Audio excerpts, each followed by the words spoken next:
নমস্কার বন্ধুরা, ডিয়ার আপডেটে আপনাদেরকে স্বাগত জানাই। বন্ধু, আমি সুজয়। বন্ধু, আমি বেশ কয়েকদিন ধরেই আপনাদের এই কলেজে ভর্তি হওয়ার ফর্ম ফিল আপ সম্পর্কে কিন্তু অবগত করছি। তো ইতিমধ্যে দেখছি ইউটিউবে কিন্তু বেশ কিছু ভিডিও এরকম চলছে যে 10 তারিখ থেকে 12 তারিখ, 12 তারিখ থেকে 14 তারিখ, 14 তারিখ থেকে 19 তারিখের মধ্যেই হবে। তো বন্ধুরা, আপনারা বিভ্রান্ত হবেন না। আমি আজকে একটা কনফিডেন্স দিয়ে বলছি যে কবে হওয়ার সম্ভাবনা রয়েছে, বিজ্ঞপ্তি কবে দেবে সেই বিষয়ে কিন্তু বন্ধুরা বলছি। তো দেখুন, যারা উচ্চ মাধ্যমিক পাশ করেছেন তাদের একটা দ্বিধাদ্বন্দ্ব ছিল যে কবে থেকে ফর্ম ফিল আপ হবে, ওবিসি সার্টিফিকেটের আমরা পাবো কি না, সংশোধন করার পরে কত পার্সেন্ট পাবো, সেই বিষয়গুলি কিন্তু আপনাদের মনের মধ্যে ছিল। তো সেই বিষয়টা কিন্তু বন্ধুরা 9 তারিখে কেটে যাবে, কারণ আপনারা জানেন যে ওবিসি সংশোধন করা হয়েছে। সেখানে কিন্তু বন্ধুরা আরও 140টার মতো জাতিকে অন্তর্ভুক্ত করা হয়েছে টোটাল, এবং সেখানে 7% থেকে বাড়িয়ে 17% কিন্তু সংরক্ষণ করা হয়েছে ওবিসি এ এবং বিদের জন্য। আর যেটা বিষয় সেটা হচ্ছে ফর্ম ফিল আপের বিষয়ে। বন্ধুরা, আপনারা জানেন যে শিক্ষামন্ত্রী একটি বিজ্ঞপ্তি নয়, একটি প্রেস কনফারেন্সে বলেছেন যে আমরা কিন্তু দেরি করিনি, আমরা কিন্তু খুব শীঘ্রই কিন্তু ফর্ম ছাড়বো। কারণ হচ্ছে এর আগের বছর কিন্তু 19 তারিখ নাগাদ কিন্তু বন্ধুরা ফর্ম ফিল আপ শুরু করা হয়েছিল। তো জানো যে উচ্চ মাধ্যমিক যারা পাশ করেছে তাদের মধ্যে কিন্তু উৎকণ্ঠা ছিল যে অনেক দিন হয়ে যাওয়ার পরেও কেন ফর্ম ফিল আপটা শুরু হয়নি। তো বন্ধুরা, বেশি দেরি হয়নি। আপনারা ভাবছেন হয়তো যে পিছিয়ে যাচ্ছে, এই হচ্ছে ওই হচ্ছে, কিন্তু সেরকম কোনো বিষয় নয় বন্ধুরা। কারণ হচ্ছে দেখুন, এর আগের বছর কিন্তু 19 তারিখে ফর্ম ফিল আপ হয়েছিল, আর শিক্ষামন্ত্রী সেদিন প্রেস কনফারেন্সে কিন্তু বলেছেন যে 19 তারিখের আগে আমরা ফর্ম ফিল আপটা করা শুরু করে দেবো, অর্থাৎ আমরা কিন্তু পিছিয়ে নেই। ঠিক আছে? তো সেই বিষয়ের দিকে চিন্তাভাবনা করলে যেসব ভিডিও তোমরা দেখছো সেখানে বলা হচ্ছে মঙ্গলবার থেকে, যেরকম আমিও করেছি যে মঙ্গলবার থেকে শুরু হবে। দেখো, এগুলো কিন্তু একটা সম্ভাব্য ডেট, কারণ শিক্ষামন্ত্রী বলার পরে কিন্তু বন্ধুরা ওনারা বলেছে 19 তারিখের আগে, অর্থাৎ তাহলে কি 19 তারিখের আগে হলে 4-5 দিন আগে বিজ্ঞপ্তি দেওয়া হবে। তার মানেই বুঝতে পারছো যে 10 তারিখ 12 তারিখ এরকম একটা সম্ভাব্য ডেট। তো ফুলফিল ডেট কিন্তু কেউ বলতে পারবে না, জাস্ট গেস করে একটা ডেট কিন্তু দিচ্ছে এবং গেস করে একটি কিন্তু ভিডিও বানাচ্ছে। তো আপনারা এইটুকু নিশ্চিত থাকুন যে 19 তারিখ কিন্তু ডেট পার হবে না, অর্থাৎ 18 তারিখেও হতে পারে, 17 তারিখেও হতে পারে, বা কাল পরশু হতে পারে, কিন্তু 19 তারিখে ডেট পার হবে না। এটা তোমরা কনফিডেন্টলি কিন্তু মনে রেখো।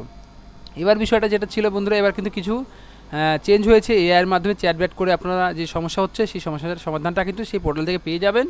এবং একটা জিনিস, যে গত বছর কিন্তু কী হয়েছিল, গত বছর কিন্তু বন্ধুরা 25টি কলেজ কিন্তু সিলেক্ট করা যাচ্ছিলো তার সাবজেক্ট অনুযায়ী। এবছর কিন্তু সেটা কিন্তু পরিবর্তন করা হয়েছে। সেটাতে কী পরিবর্তন করা হয়েছে বন্ধুরা, প্রথমে আপনারা কিন্তু বন্ধুরা 10টা সাবজেক্ট কলেজের সিলেক্ট করতে পারবেন, অর্থাৎ বুঝতে পারলেন না তো?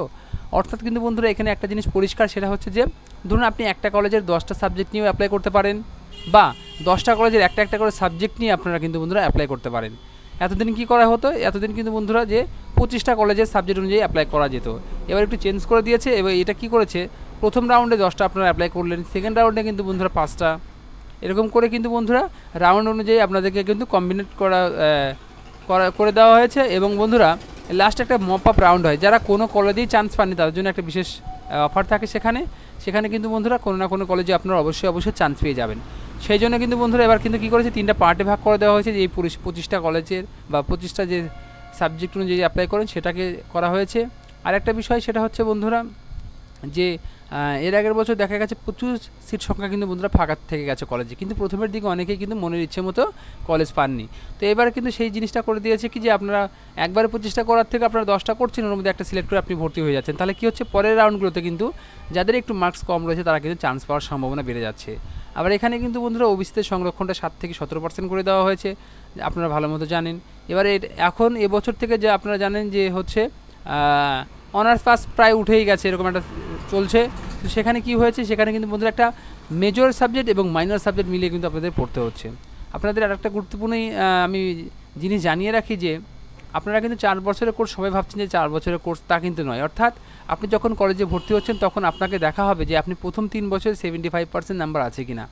যদি আপনার 3 বছরে 75% নাম্বার থাকে তাহলে কিন্তু আপনাকে 4 বছর কোর্সের সুযোগ করে দেওয়া হবে। তাহলে কিন্তু আপনারা বন্ধু 4 বছরের সার্টিফিকেটটা পাবেন, কমপ্লিট করতে পারবেন। আর যদি দেখা গেল যে আপনি 75%-এর নিচে আপনার নাম্বার এসেছে, তাহলে কিন্তু বন্ধুরা আপনারা 3 বছরের যে ডিগ্রি হয় সেই ডিগ্রিটা কিন্তু বন্ধুরা আপনারা পাবেন। এই ভিডিওটা কিন্তু অনেকেই তুলে ধরতে পারেননি, আমার কাছে একটা খবর এসেছে, সেই জন্য আপনাদের সামনে তুলে ধরছি বন্ধুরা। আর অযথা আপনারা কিন্তু বন্ধুরা ভয় পাবেন না, গুজবে কান দেবেন না, আপনারা নোটিশে খেয়াল করতে থাকুন বন্ধুরা। তাহলে কিন্তু বন্ধুরা আপনারা কিন্তু আপনাদের সামনে যে ডিটেলসগুলো চলে আসবে সেটা দেখবেন এবং ফিল করবেন। ঠিক আছে বন্ধুরা? ভিডিওটি শেষ করার আগে যেতে যেটা বলার সেটা হচ্ছে বন্ধুরা, এই ধরনের নতুন ভিডিও পেতে বা নতুন নিউজ পেতে যদি আপনার আমার এই ভিডিওগুলো ভালো লেগে থাকে তাহলে আমার চ্যানেলটা কিন্তু বন্ধুরা অবশ্যই সাবস্ক্রাইব করবেন, লাইক শেয়ার কমেন্ট করবেন, আর বেশি করে শেয়ার করবেন। আপনাদের যে বন্ধুবান্ধবগুলো রয়েছে যারা টেনশনের মধ্যে রয়েছে তাদেরকে কিন্তু বন্ধুরা নো টেনশন বলে দিন, আর এই ভিডিওটি শেয়ার করে দিন। কারণ বন্ধুরা আপনারা বুঝতে পারছেন যে 19 তারিখের আগে কিন্তু বন্ধুরা ফর্ম ফিল আপ হবে। ভালো থাকবেন, খুশিতে থাকবেন। অনেক অনেক ধন্যবাদ আমার এই ভিডিওটি দেখার জন্য। ধন্যবাদ।